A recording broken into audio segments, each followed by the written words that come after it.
Hello नमस्कार दोस्तों, स्वागत है हमारे यूट्यूब चैनल पर।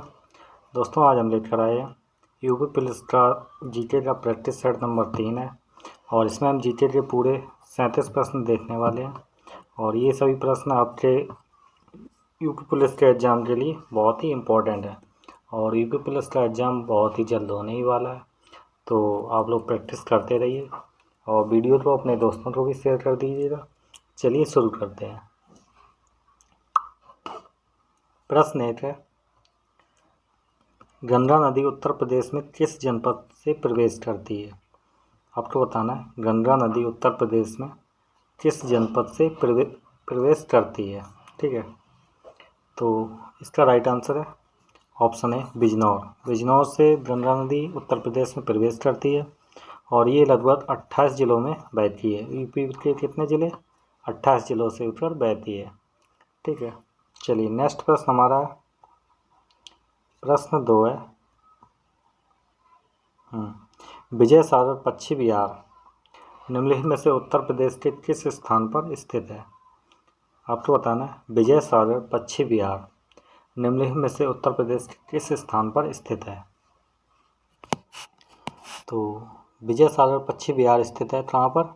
महोबा में। ऑप्शन ए इसका राइट आंसर है। ठीक है, महोबा में विजय सागर पक्षी विहार स्थित है। नेक्स्ट प्रश्न है हमारा, प्रश्न 3 है, उत्तर प्रदेश में लाल मिट्टी मुख्यतः पाई जाती है, डैश में पाई जाती है। कहाँ पाई जाती है लाल मिट्टी? आपको बताना, उत्तर प्रदेश में लाल मिट्टी मुख्यतः किन जिलों में पाई जाती है? तो इसका राइट आंसर है ऑप्शन सी मिर्ज़ापुर झांसी में। लाल मिट्टी उत्तर प्रदेश में मिर्ज़ापुर और झांसी में पाई जाती है। नेक्स्ट है, निम्नलिखित में से कौन एक सही सुमेलित नहीं है? आपको बताना है इनमें में से कौन एक सही सुमेलित नहीं है। ठीक है, जो नहीं है वो बताना है, बाद बाकी 3 सही है। तो इसमें जो नहीं है वो है सीतापुर। न्यूनतम भौगोलिक क्षेत्रफल, ये गलत हो गया, सीतापुर में ये नहीं है। ठीक है, न्यूनतम भौगोलिक क्षेत्रफल इसका नहीं है सीतापुर का, वो तो है हापुड़ का। और लखीमपुर अधिकतम सबसे बड़ा जिला है क्षेत्रफल के अनुसार। सोनभद्र, इसमें सबसे अधिक वन पाए जाते हैं। और संत रविदास नगर न्यूनतम वन इसमें पाए जाते हैं। चलिए नेक्स्ट प्रश्न हमारा है, प्रश्न 5 है, उत्तर प्रदेश सरकार ने किस ऐतिहासिक स्मारक से जुड़वा मछली का राज्य चिन्ह अंगीकार किया है? तो उत्तर प्रदेश सरकार ने किस ऐतिहासिक स्मारक से जुड़वा मछली का राज्य चिन्ह लिया था? तो इसका राइट आंसर हो जाएगा ऑप्शन नंबर बी, रूमी दरवाजा से लिया है जुड़वा मछली का चिन्ह। प्रश्न है, जून 2023 में किस राज्य में प्रसिद्ध बिहू कुल महोत्सव मनाया गया था? जून 2023 में बताइए आप लोग। और आप लोगों को कमेंट में भी बताना है कितने आपके सही हो रहे हैं और कैसे तैयारी चल रही है। ठीक है, जून 2023 में बताइए। तो राज्य हो जाएगा अरुणाचल प्रदेश में मनाया गया था बिहू कुल महोत्सव। चलिए नेक्स्ट है, किस देश के लिए स्पेसएक्स ने क्षत्रिया-1 नामक संचार उपग्रह को लॉन्च किया है? बताइए। तो ये किस देश के लिए स्पेसएक्स ने लॉन्च किया था? वो देश है इंडोनेशिया। ऑप्शन डी इसका राइट आंसर है। ठीक है, इंडोनेशिया के लिए स्पेसएक्स ने क्षत्रिया-1 नामक उपग्रह लॉन्च किया था। प्रश्न है, जून 2023 में कौन सा railway station eat right station प्रमाण से सम्मानित होने वाला पूर्वोत्तर रेलवे का पहला रेलवे स्टेशन बन गया है? बताइए, ईट राइट स्टेशन प्रमाण से सम्मानित होने वाला पूर्वोत्तर रेलवे का एक स्टेशन है, कौन सा है ये?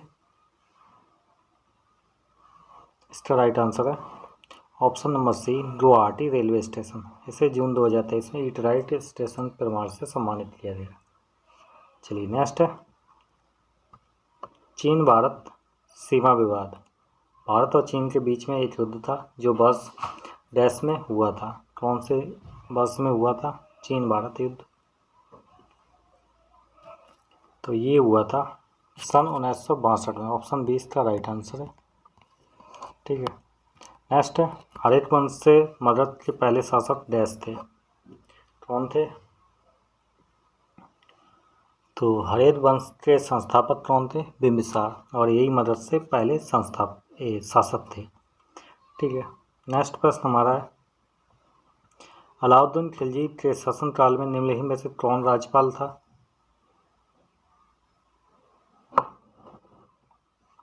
बताइएगा, अलाउद्दीन खिलजी के शासनकाल में कौन राज्यपाल था?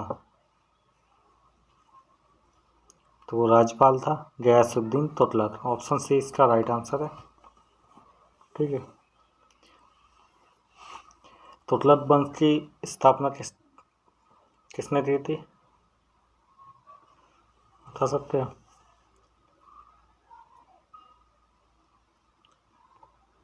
गयासुद्दीन तुगलक ने की थी।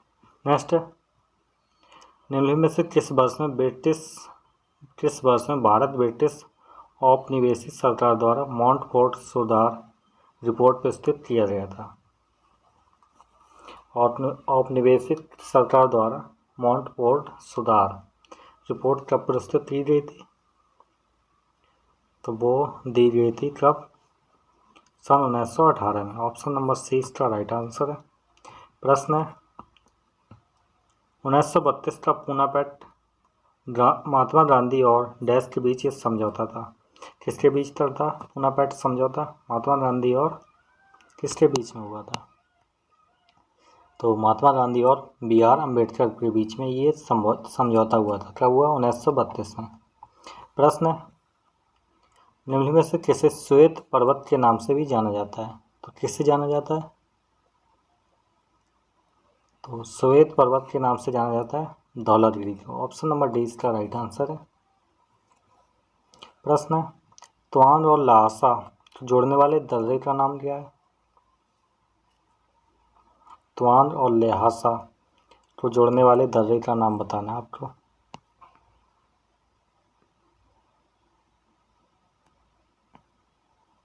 तो इसका राइट आंसर हो जाएगा बोमला दर्रा। ऑप्शन नंबर 20 का राइट आंसर हो जाएगा। और ये कहाँ है? अरुणाचल प्रदेश में। नेक्स्ट है भारत की सबसे लंबी झील कौन सी है? आपको बताना भारत की सबसे लंबी झील कौन सी है, इनमें से बताइए। इनमें से बताना आपको भारत की सबसे लंबी झील कौन सी है।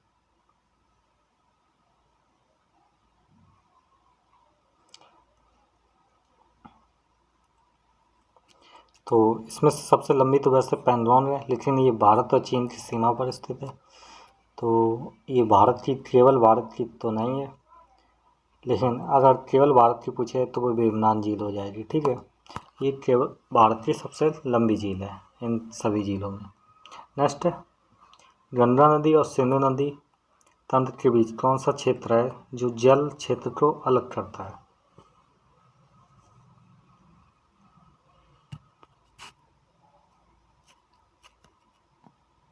तो गंगा नदी और सिंधु नदी तंत्र के बीच में जो क्षेत्र है वो है अम्बाला क्षेत्र। ऑप्शन नंबर डी इसका राइट आंसर है।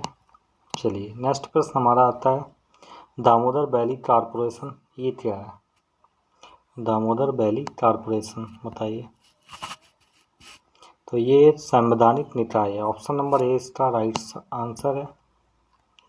ठीक है, नेक्स्ट प्रश्न हमारा है संविधान सभा का 10वां अधिवेशन कब आयोजित किया गया था?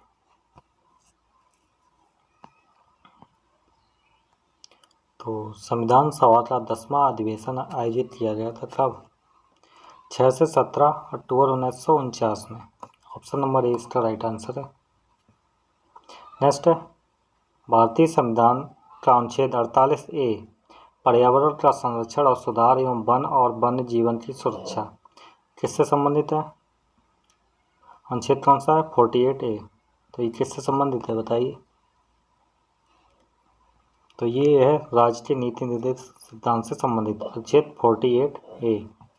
ठीक है, नेक्स्ट है लोकसभा में किसी विशेष दिन पर चर्चा के लिए स्वीकृत मौखिक उत्तरों के लिए तारांकित प्रश्नों की अधिकतम संख्या कितनी होती है? बताइए। तारांकित प्रश्नों की अधिकतम संख्या कितनी होती है लोकसभा में मुख्य रूप से?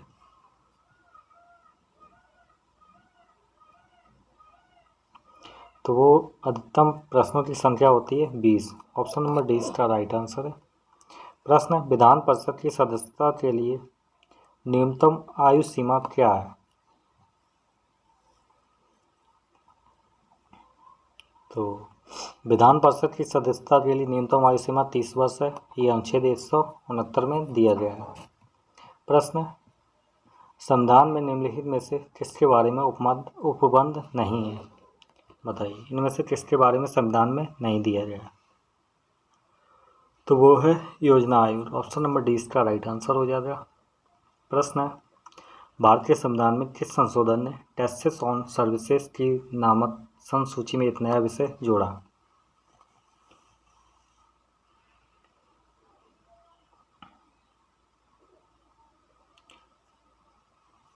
तो ये है 88वें संविधान संशोधन द्वारा टैक्सेस ऑन सर्विसेज की नामक संसूची में एक नया विषय जोड़ा गया था 88वें संविधान संशोधन द्वारा।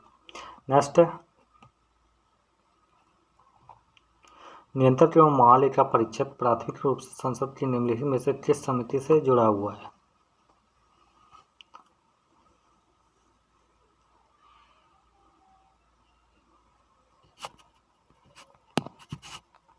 तो ये जुड़ा हुआ है लोक लेखा समिति। ऑप्शन नंबर सी इसका राइट आंसर है। नेक्स्ट है, छोटे किसान और मौसमी मजदूर जैसे लोग जो नियमित रूप से गरीबी के दायरे के अंदर और बाहर होते रहते हैं उन्हें डैश के रूप में वर्गीकृत किया गया है। किस रूप में उन्हें वर्गीकृत किया गया है?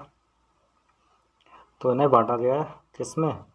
बिलोडन गरीबी में। ऑप्शन नंबर सी इस राइट आंसर है इसका।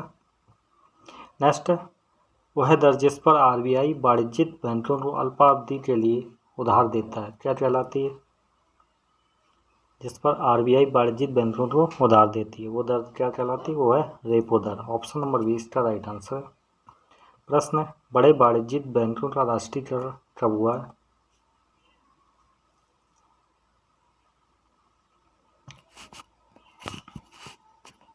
तो ये हुआ है 1969 में। ऑप्शन नंबर सी इसका राइट आंसर है। प्रश्न, भारत में सार्वजनिक वितरण प्रणाली के बारे में असत्य कथन को पहचानना है।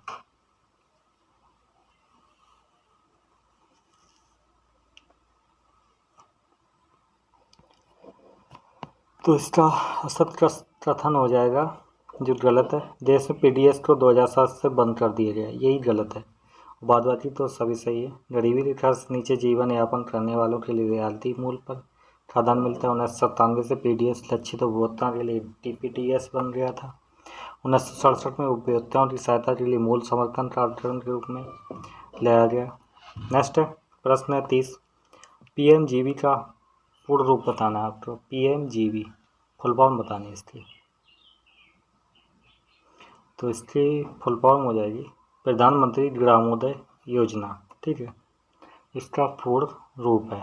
ऑप्शन नंबर 20 का राइट आंसर होता है। प्रश्न है, 12वीं पंचवर्षीय योजना का कार्यकाल क्या था? तो 12वीं पंचवर्षीय योजना का कार्यकाल है कौन सा? कार्यकाल है 12 से 17 तक। ऑप्शन नंबर 20 का राइट आंसर। और विकास दर थी 8.0% निर्धारित। ठीक है, इतना विकास होना चाहिए था। प्रश्न है, प्रसिद्ध संपादक, कवयित्री, विदुषी, लेखिका इंदिरा गोस्वामी को कौन सी भाषा के लिए ज्ञानपीठ पुरस्कार दिया गया? बताइए, इंदिरा गोस्वामी को कौन सी भाषा के लिए ज्ञानपीठ पुरस्कार मिला था? तो इन्हें मिला है असमिया भाषा के लिए। ऑप्शन नंबर सी इसका राइट आंसर है। प्रश्न है, डकवर्थ लुईस स्टर्न विधि निम्नलिखित में से किस खेल से संबंधित है? बताइए। तो ये संबंधित है किससे? क्रिकेट से। ऑप्शन नंबर डी इसका राइट आंसर है। प्रश्न है, लघुगणक का आविष्कार किसने किया था? तो इसका आविष्कार किया था जॉन नेपियर ने। ऑप्शन नंबर डी इसका राइट आंसर है। प्रश्न है, विश्व की मुद्राओं के संदर्भ में निम्नलिखित में से कौन सा युग्म सही ढंग से मेल खाता है, बताइए। तो इन मुद्राओं के संदर्भ में कौन सा सही है, ये पूछा गया है ना, बताइए। तो इसमें सही है म्यांमार की क्यात मुद्रा है, यही ऑप्शन सी इसका सही है। भूटान की ये नहीं है। निर्लुटरम है चीन की, क्या है, और रूस की रूबल हो जाएगी, चीन की हो जाएगी ये युआन है, चीन की क्या है युआन, ठीक है, या रेमिनबी। नेक्स्ट प्रश्न हमारा है, ऑस्ट्रिया की राजधानी क्या है। प्रश्न है, देख लीजिए, ऑस्ट्रिया की राजधानी क्या है।